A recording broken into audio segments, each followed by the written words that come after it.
There's something fundamentally wrong with hate speech laws, and that fundamental error is a particular logical fallacy, and the name of that logical fallacy is equivocation. The definition of equivocation is an ambiguity caused by a shift between two legitimate meanings of a term. So what that means, if it's not already clear, is that words can oftentimes have multiple meanings, right? If you look in a dictionary, sometimes words will have two, three, four, or even several more definitions that are equally valid, but vary depending on the context or culture or, you know, other variables. A simple example would be the word right. So RIGHT. This word can either mean, the 3 o'clock position, your right hand, the right direction, turn right at the light, or it can mean right as in correct. Right? It's the same letters, same pronunciation, but it's basically, or it is two different words, right? Depending on the context, right? So because of that reality of language, that words can have multiple meanings, sometimes people utilize that multiple meaning reality for propagandistic purposes, for deceptive purposes, for manipulative purposes. Logical fallacies are behind all propaganda that is seeking to disempower people. Logical fallacies are behind all the false morality that we're indoctrinated with and continuously bombarded with. So, returning to hate speech laws and how this particular logical fallacy is at play. When people are advocating hate speech laws, they're often or always doing so from, you could say, a virtue signaling position wherein they are claiming to be coming from the loving position, right? Basically, the idea is that this is a cause of love, right? This is the right thing to do because the hate is wrong, and so therefore the loving thing to do, the right thing to do, is to be against the hateful speech. So the equivocation coming in here actually has to do with the word love, because love actually has two main definitions. One is a verb, which fundamentally means the action of befriending someone. Right? If you're loving towards someone in this sense of the word, in this definition of the word, it's an act of befriending, right? If you are loving to your girlfriend or your wife or whoever, or even an animal, you're befriending them, right? You see a hungry animal on the side of the road or something like that, and a thirsty animal, and you give them some water, some food, right? You're, in a sense, befriending them. Likewise with people, if someone is in need, emotionally or physically or whatever, and you help them, you take action, it's a befriending action, right? So that's love as a verb. And by the way, this action can be taken toward God as well. Right? That's actually the first and greatest commandment, to love God with our whole heart, soul, mind, and strength. And so I think it's worthy of contemplation as to, okay, what would be befriending action toward God? Um, a common answer, which I agree with, is in part prayer would be part of that befriending, right? You're befriending God through daily prayer as one example of a loving action towards God. But of course, obedience to his guidance and commandments would go along with that as well. Okay, so the other definition of love is a noun, or the other version of love, right, that you can find in the dictionary and that we use in language is the noun or present participle. And this basically just means that you really, really like something, right? Like if you say, oh, I love this meal, right? You're saying, oh, I really, really like it. Or if you're in some beautiful natural place and you just say, oh, I love the landscape here, right? You're saying you really, really like it. So those are the two main definitions of love. And so because they're different, one is a verb and one is a noun, and because they're actually, different words, just using the same letters and pronunciation, they have different antonyms or opposites. So the opposite of befriending a person is abusing them. And if you think this is just my opinion, it's not. It's just technically accurate. If you look in a thesaurus or good dictionary and look up the word befriend, you'll probably see in at least one such thesaurus that the antonym or the opposite of befriend is abuse, right? And that just makes sense, right? Just use your common sense, right? What's the opposite of befriending someone? It would be abusing them, right? Like I gave the example of the animal that is helped, or the person that's helped. Well, what would be the opposite of that? It would be abusing them, right? It's another action, but on the total opposite end of the spectrum. So that's the opposite of the verb version of love, is abuse.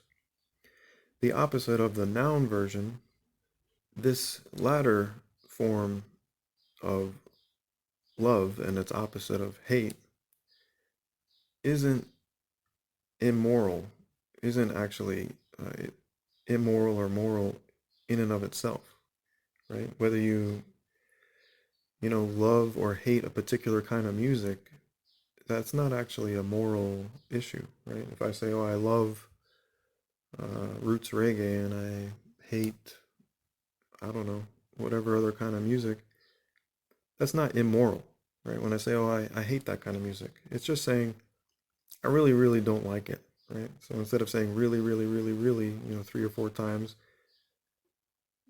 we can use the word hate. It's extreme dislike, right? So again, it can be used in infinite variations, right? I hate this kind of music. I hate this particular kind of food. I hate this pen or whatever. Or I hate this philosophy. I hate, whatever your opinion is, whatever your view is on anything, anything that you can have an extreme dislike for, right? It's the same thing. It's having a hatred for it. And that's not immoral in and of itself. So again, how this relates to hate speech laws and equivocation is that we are being told that the extreme dislike of something is equivalent to abuse, right? So they're taking the opposite of the noun version of love and confusing it or equating it with the opposite of the verb version of love, right? So that is the logical fallacy and the deception that promotes a false morality. And false morality is what actually furthers abuse in the world. And so in this context, it's the abuse of abusive language. Ad hominem is a type of abusive language. So hate speech laws are saying that the opposite of the noun version of love, which is hate, is abusive. They are saying that any extreme dislike is abusive, which is false.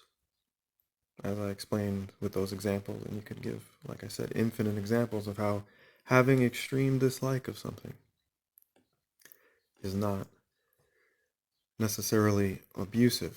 So to say, like, hate-free zone doesn't actually make any moral sense, because hate is not inherently immoral. It just means extreme dislike. What would make sense is to have a sign that says abuse-free zone, right? Because abuse actually is immoral, but hatred is not. So this is the false equivalency that's made, the equivocation using two different definitions of, the same word to be deceptive and to cause people to think, oh, anyone who expresses hate is being abusive. But that's not necessarily true. There could be abusive language and abuse associated with someone expressing extreme dislike, but not necessarily so. Just because someone says, oh, I really don't like this lifestyle, or I really don't like this religion, or I really don't like this political philosophy, or whatever. That's not abusive in and of itself. Just the statement of, I really, really don't like this, and you can give, your reasoning as to why you really don't like something. That's not abuse by itself. It's just expressing extreme dislike. So by accepting that this opposite of the noun version of love is immoral, it actually furthers the immorality of censorship, right? And slandering people and, you know, um, shaming them and doing smear campaigns, right? Just throwing labels, right, at people because they express a dislike of something that maybe you like, right? Just because someone doesn't like something that you like doesn't mean that they're necessarily doing anything immoral, right? And so the problem with this is that whoever's making the hate speech laws, whoever gets to define what's acceptable and what's not, it's basically saying, you have to like the things we like. And if you don't like the same things that we like, you're a bad person. Right? That's basically what hate speech laws come down to. And the problem with that is, if the state is the actor who gets to make that call, well, guess what? It might start in a way that seems more reasonable, right? They're saying, oh, you can't express hatred towards women. You can't express hatred towards, people of a different sexual orientation. You can't express hatred towards people of a different religion. And you might think, well, that sounds kind of legit. And so you accept the precedent that they can restrict speech and criminalize opinion, right? Criminalize worldview. And once you accept that precedent, what's going to happen, and what does happen, is that they then say, oh, any criticism of us is now criminalized, right? So we've seen this with social media, where people are being censored, having their podcasts and videos taken down for violation of quote unquote hate speech laws or hate speech guidelines. But really all that means is that they were expressing an opinion about something that they didn't like, and the people doing the censoring had a different opinion, right? And so again, if it's the state getting to make the call as to what you can like and what you can't like, right? This is mind control, like the etymology of the word government, right? Like the first part is control, and mente, mind, right? So control of the mind. This is, their modus operandi, their main activity, for centuries, along with, brutal oppression. So I hope this gave some clarity as to why hate speech laws are not legitimate. Again, having extreme dislike for something is equivalent to hate, right? That is the definition of hate. Hate is not the same as abuse. So if you're thinking hate and abuse are equivalent, you're mixing up the two different antonyms to the two different words about love. Abuse is wrong. Hate in and of itself is not. So by accepting this false morality, we're actually accepting further widespread abuse in the form of this increased abuse of control over what we can do and say, and people are being criminalized, right? And when for their opinions, and with that criminalization comes consequences, right? Like monetary consequences, fines, even possibly arrest, right? So that's physical. It starts with, smaller actions of abuse, and then it can escalate until you get to the point where, like in certain countries, I believe North Korea would be one accurate to point to, where, if you say anything against the government, you could be just killed, right? So that's, hate speech laws taken to their, you could say, logical end, or their extreme end. Oh, you expressed extreme dislike for our oppressive regime? Oh, well, you're a criminal. You're a bad person. So now we get to punish you for your so-called abuse, right? But it really wasn't abuse. They were just expressing extreme dislike, which oftentimes can be totally valid, right? If you're having a hatred for injustice or a hatred for tyranny, that's perfectly valid. A hatred for slavery, perfectly valid. Right? Jesus expressed hatred for certain doctrines and hypocrisies, right? It's an extreme dislike is not abusive by itself.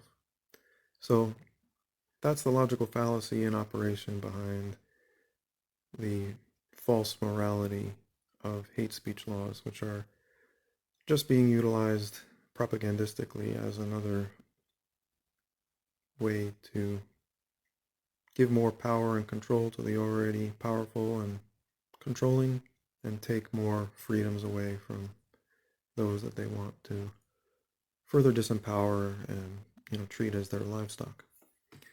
All right, thanks for listening.